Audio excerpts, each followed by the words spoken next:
Здравейте, аз съм Ани и днес ще си направим един чизкейк със сладко от боровинки.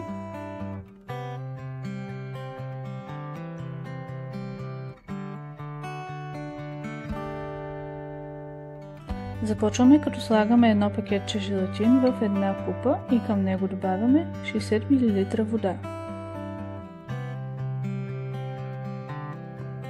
Разбъркваме и оставяме настрани, за да набъбне.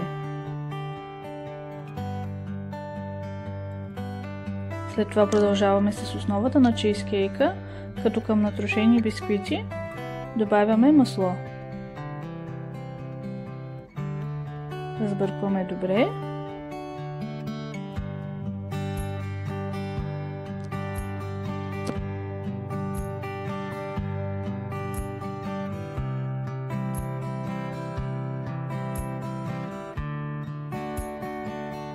Аз добавих малко прясно мляко, но ако искате основата ви да е по-хрупкава, няма нужда да го добавите. Сега слагаме един ринг върху хартия за печене и някаква подложка.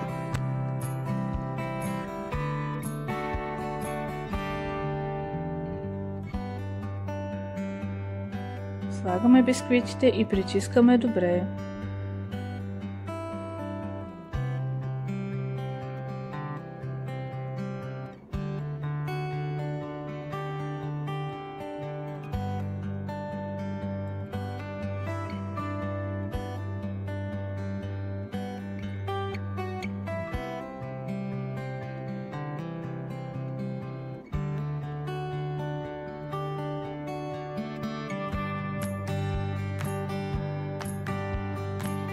Сега продължаваме с другата част. Слагаме крема сирене, течна сладкарска сметана и пудра захар.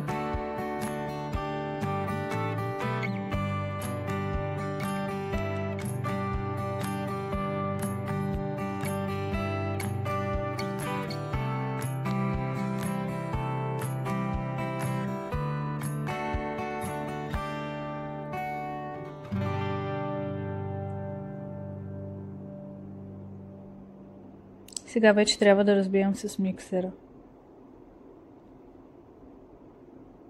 Аз съм готова, разбила съм го с миксера. Сега разтопяваме желатина на водна баня, като купата не трябва да докосва врящата, водата не трябва да завира и купата не трябва да докосва водата.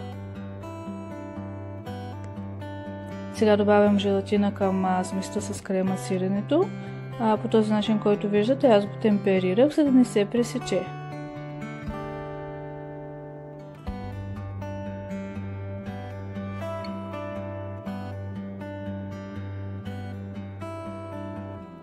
Добавяме малко лимонов сок, няколко капки.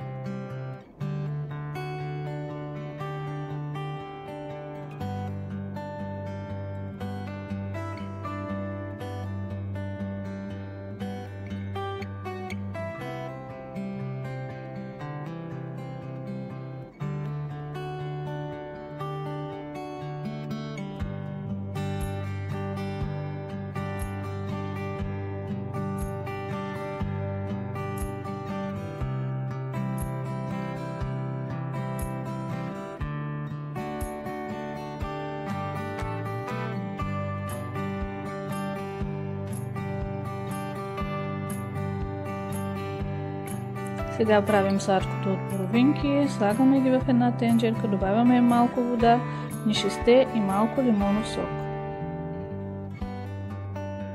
Слагаме сладкото отгоре и сме почти готови с нашия чизкейк.